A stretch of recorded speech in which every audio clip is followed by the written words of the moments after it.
Bienvenue à toutes, bienvenue dans cette énergie de la nouvelle lune en Scorpion. On sort de la saison des éclipses, donc vraiment cette nouvelle lune elle marque la fin de la saison des éclipses. Mais c'est un petit peu comme si on enchaînait deux périodes un petit peu intenses. La semaine qui précède la nouvelle lune, vous l'avez peut-être senti, il y a eu un petit peu plus de... Les choses se sont posées comme si on avait eu le temps de reprendre notre souffle, d'intégrer tout ce qui a pu se passer pour nous pendant la saison des éclipses. Euh, et là, on rentre dans le cycle du Scorpion qui nous annonce un petit peu d'intensité. Donc, je vais vous expliquer tout ça. Déjà, le Scorpion, c'est le seigneur du monde souterrain. Quand on pense à lui dans le cadre de la mythologie grecque, c'est Pluton. Pluton, c'est le roi du monde souterrain. C'est le chaman de l'inconscient. Et il est extrêmement puissant. Pourquoi il est puissant? Parce que 90-95% de qui on est, ça vient de ce qui se passe dans notre inconscient. Vous vous souvenez sûrement à l'école, vous avez appris l'iceberg, la petite partie immergée de l'iceberg et surtout le gros de l'iceberg qui est en dessous. Et c'est ça que représente Scorpion et le monde souterrain. C'est tout ce qui nous influence, tout ce qui nous anime depuis le subconscient. Et grande partie de notre réalité aujourd'hui, elle est créée à partir de ce qui se passe dans notre subconscient. C'est pour ça que le scorpion est extrêmement puissant. Il est intense aussi, parce qu'il s'en cache des choses là-dessous.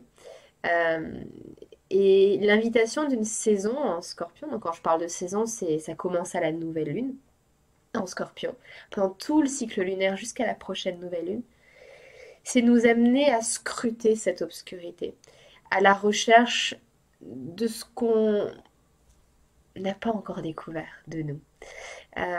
C'est de pénétrer un peu la vérité de qui on est, d'apprivoiser cette obscurité. Et bien sûr, c'est pas toujours confortable, hein. En anglais, on parle de shadow work, de travail sur nos ombres. Euh, Aller à la rencontre de tout ça, c'est pas toujours confortable. Ça demande une certaine dose de courage. Et c'est pas confortable aussi parce que c'est pas ce que nous a appris la société. On est dans une société où on est attiré par ce qui brille, le lumineux. Si on regarde aujourd'hui les réseaux sociaux, ça renvoie à une discussion que j'avais avec des personnes que j'accompagne. Elle me disait, mais les gens ne partagent que ce qui va bien. Donc on va toujours, on va dire, ah, comment ça va? Ça va bien. On va toujours dans de ce qui est positif, dans ce qui est lumineux. Et on oublie que finalement la vie, elle est faite de cette lumière et de cette obscurité, si on se souvient du yin et du yang. Et que cette obscurité, elle est essentielle puisque, encore une fois, elle représente 80-95% de qui on est.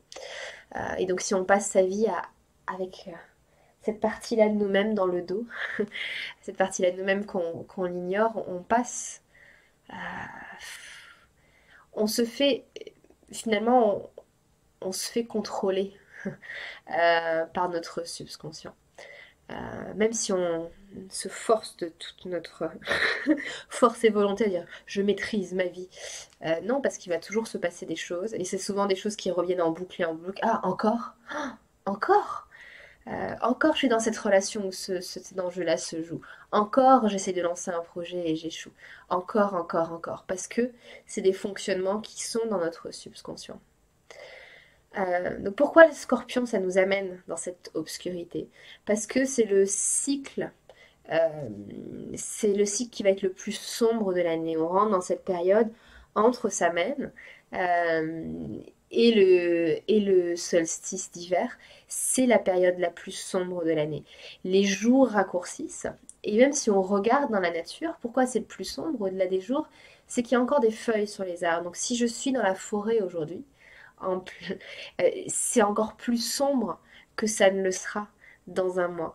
Parce qu'il y a des feuilles sur les arbres qui créent encore plus d'obscurité. En plus de la faible luminosité, on a l'obscurité des feuilles qui sont encore présentes. Donc cette période, elle nous parle de notre peur du noir, de notre peur de ce qui se cache dans l'ombre, dans les profondeurs de nous-mêmes. Ces peurs, on voit que ces peurs, elles nous influencent On voit qu'elles nous empêchent de faire des choses dans notre vie, mais c'est quoi ces peurs? Elles viennent d'où? Euh, et et il y a beaucoup de ces peurs qui ne sont finalement pas les nôtres, dont on hérite de la société, dont on hérite de nos schémas familiaux. Euh, Moi, je vois mes enfants, ma fille aujourd'hui, elle n'a pas peur du noir. Parce que je l'ai toujours éloignée de tous les livres qui parlaient des enfants qui ont peur du noir. J'ai jamais projeté qu'elle pourrait avoir peur du noir. Et je vois bien dans cet exemple-là, comme en fait beaucoup de nos peurs sont des constructions, la peur du loup, si on reste sur les enfants. Euh, on, le gros de ce qu'il y a dans notre obscurité, dans notre subconscient, c'est des programmes dont on a hérité, de nos schémas familiaux et de nos schémas sociétaux. Euh, et ces peurs-là, elles viennent de là. Euh, et donc, dans cette saison en Scorpion, est-ce qu'on prend le courage d'aller à l'obscurité, d'aller découvrir ces ombres? Est-ce qu'on a le courage de s'éloigner de cette injonction de la société, d'être attiré par ce qui brille, ce qui est beau, ce qui est jeune, l'été? Est-ce qu'on déconstruit ça et se dire, tiens, en fait, l'obscurité, elle est intéressante. C'est intéressant de ne pas savoir ce qui s'y trouve. Oh, je suis curieuse de ce que je vais pouvoir explorer avec mes mains. Est-ce que dans cette obscurité, il n'y a pas des trésors? Est-ce que c'est pas des trésors qui peuvent me surprendre? Et de commencer à réinventer cette histoire qu'on se raconte sur ce qui est sombre, sur ce qui est vieux. Ah, le mot vieux, qu'est-ce que ça vous évoque? Ce qui, ce qui est vieux pour moi, c'est ce qui est sage, c'est ce qui a vécu, c'est ce qui a enduré le temps, c'est ce qui a eu tellement d'expérience qu'il y a plein de sagesse à en tirer. Et on voit que le terme vieux aujourd'hui dans notre société, il est Donc est-ce qu'on est prêt à refaire ces histoires-là pour aller à la rencontre de ce qui est enfoui? Euh, Parce que ce que nous invite à faire le scorpion aussi, c'est de célébrer la mort. Et c'est intéressant parce on a Samhain, la fête des morts. Qu'est-ce que ça veut dire célébrer la mort? C'est célébrer les fins, tout ce qui prend fin.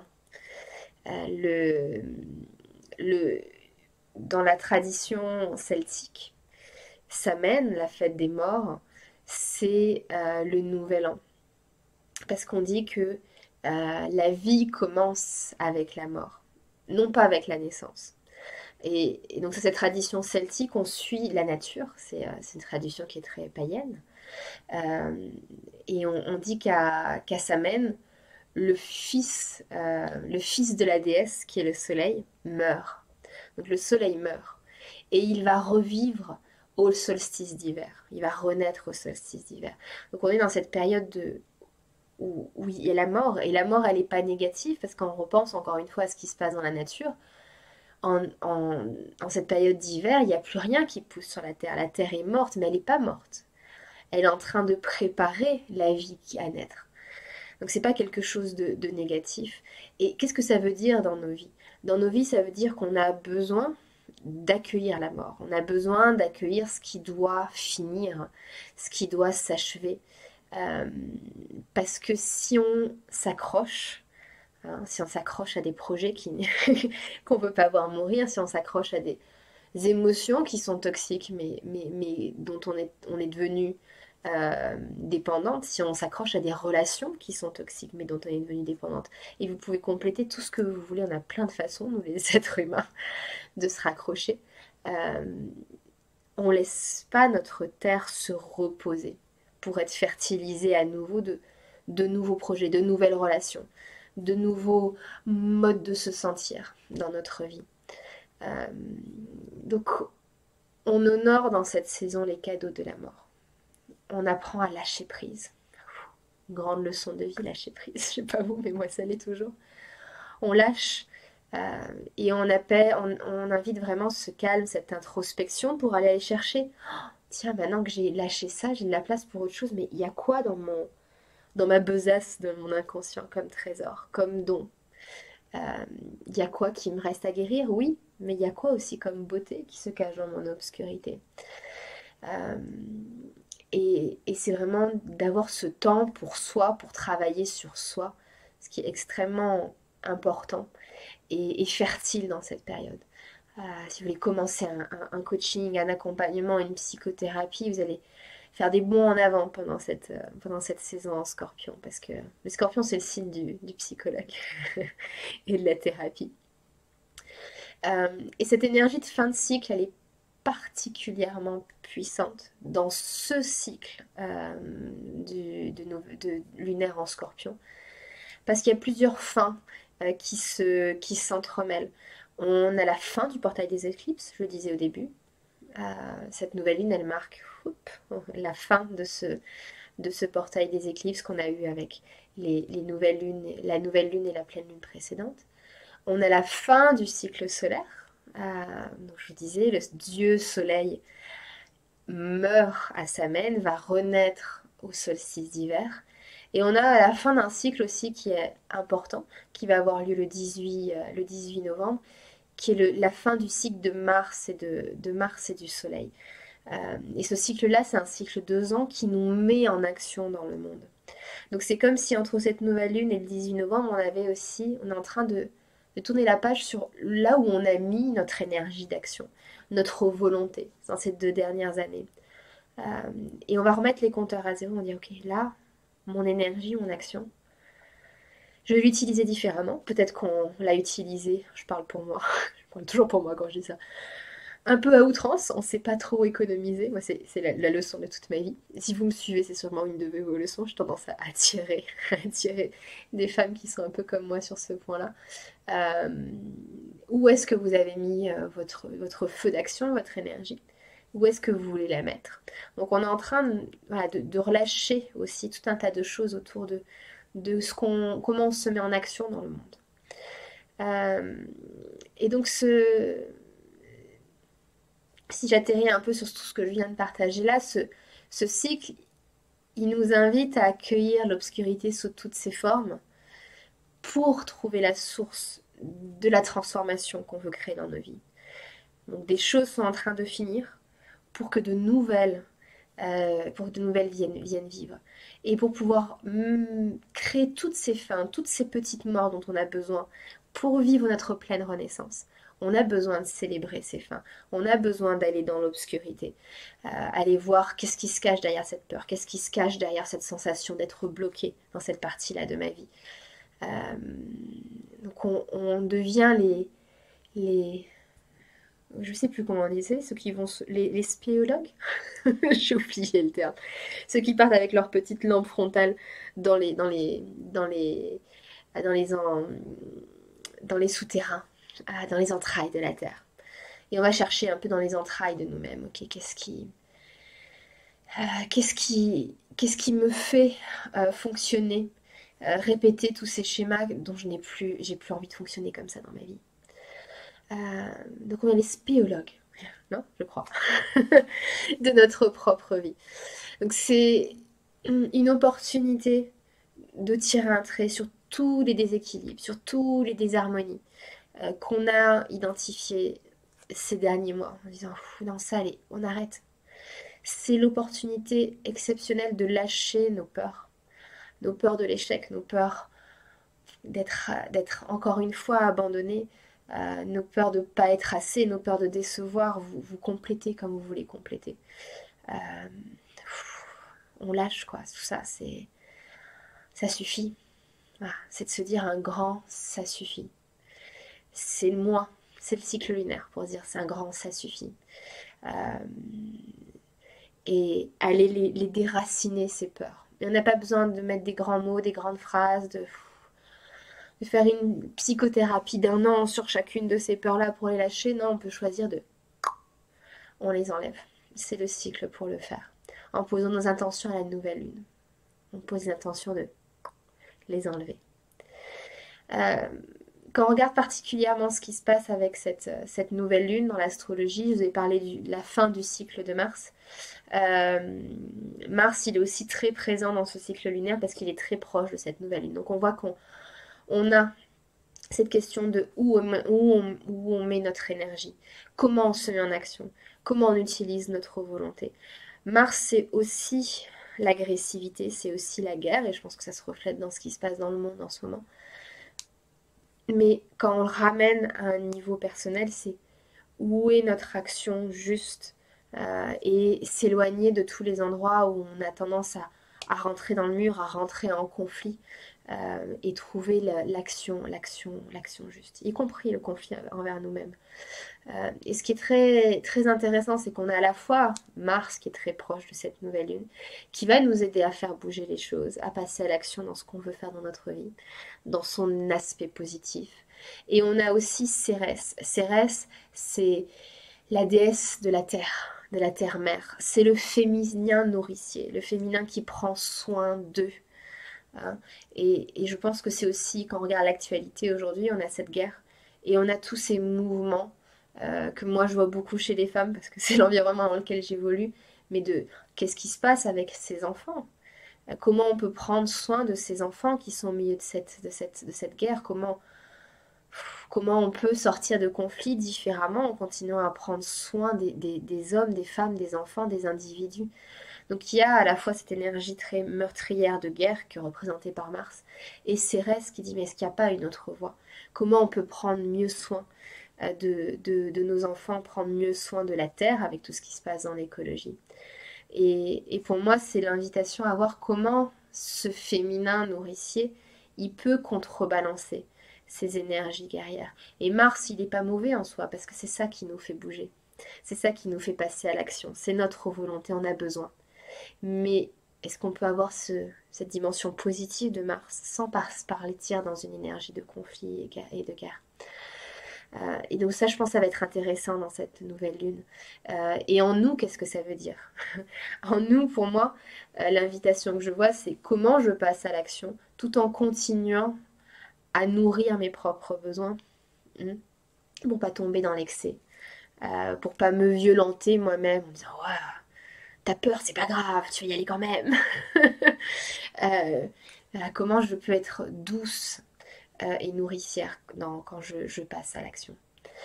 L'autre signature astrologique de cette nouvelle lune, c'est l'opposition avec Uranus. Uranus, c'est la planète qui est imprévisible.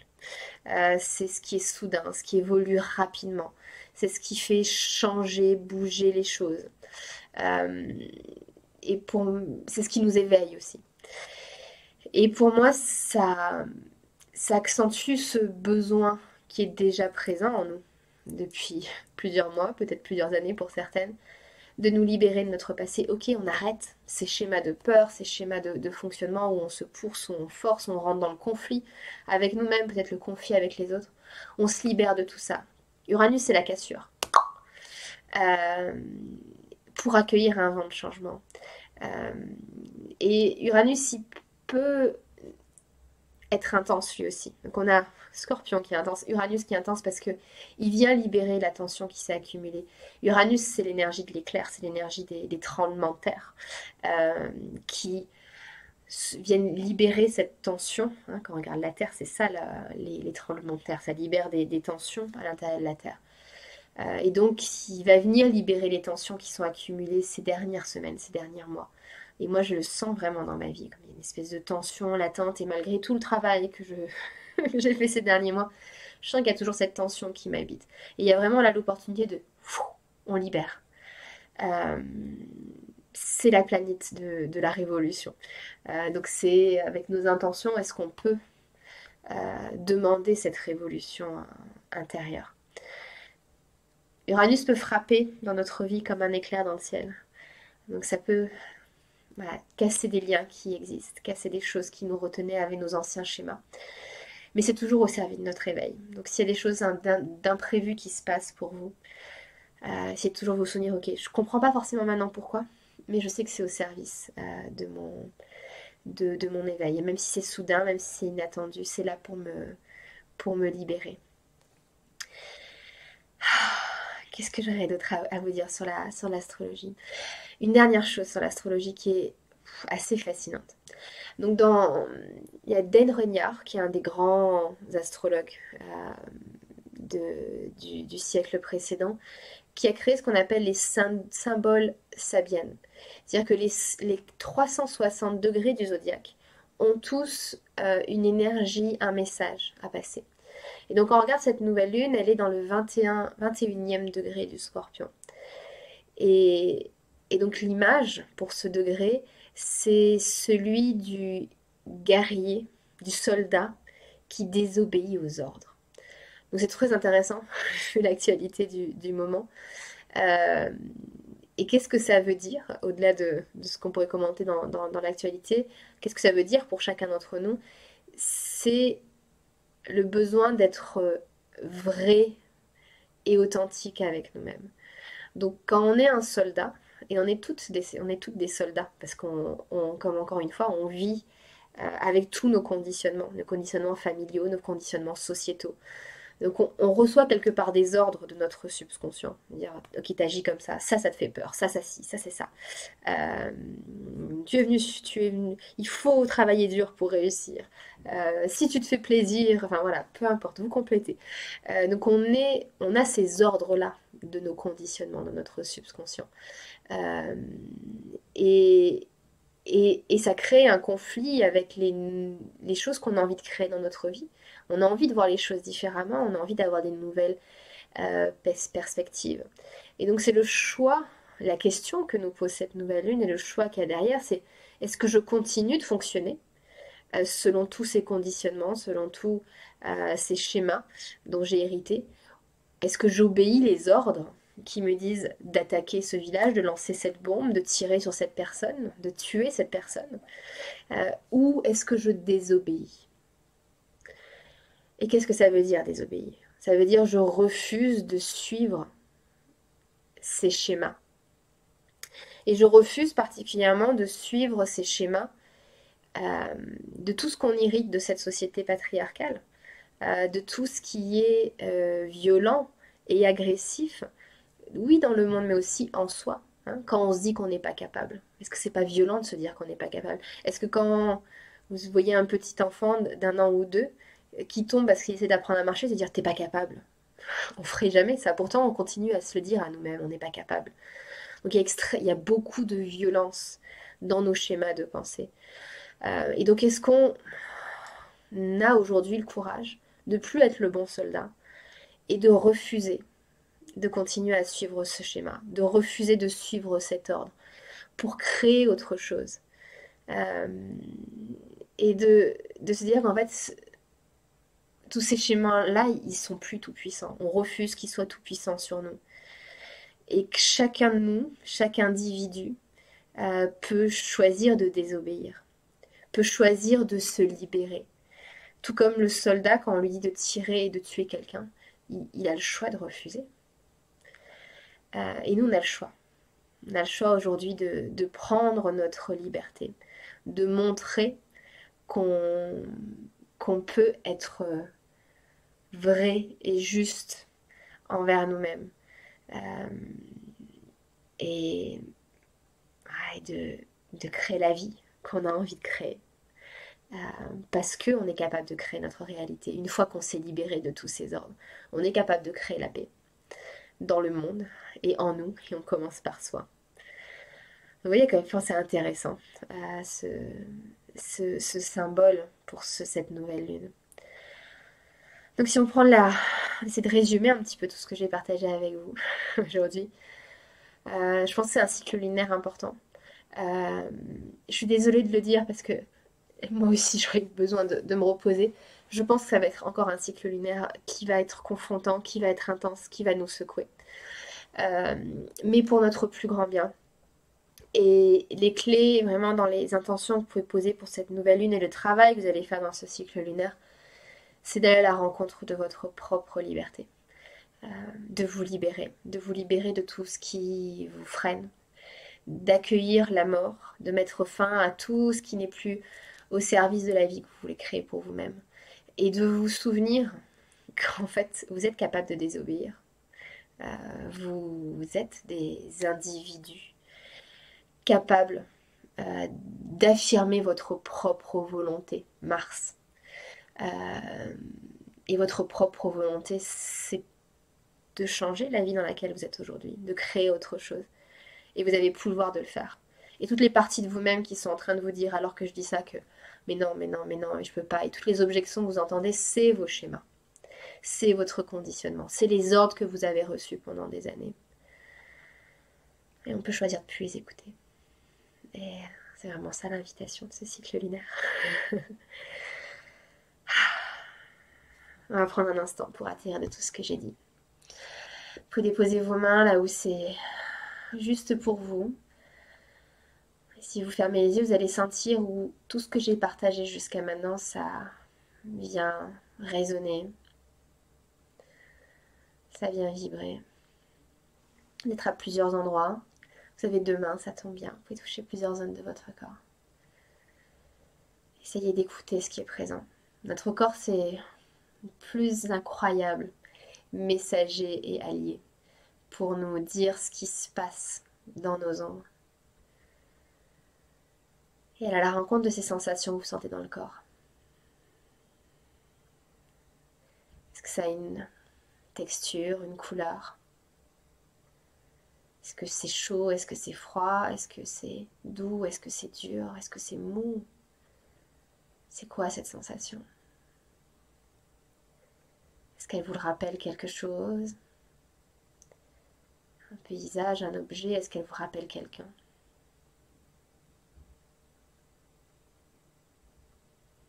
Et à mesure que vous vous interrogez ces sensations,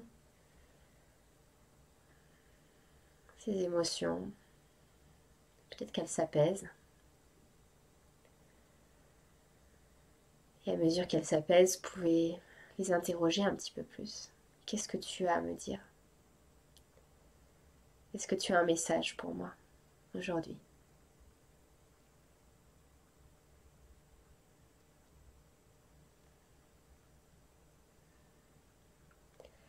Qu'est-ce qui demande à être initié dans ma vie, à cette nouvelle lune? Quelles sont les intentions que je vais poser, ces petites graines que je vais planter, qui vont continuer à grandir pendant tout le cycle lunaire?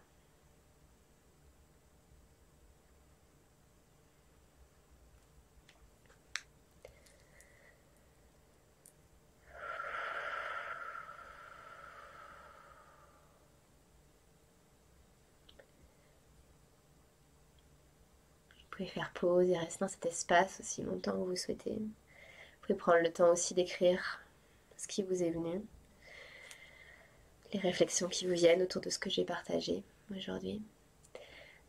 Pour celles qui auraient envie d'aller plus loin, pour les Parisiennes, je vous invite à me retrouver.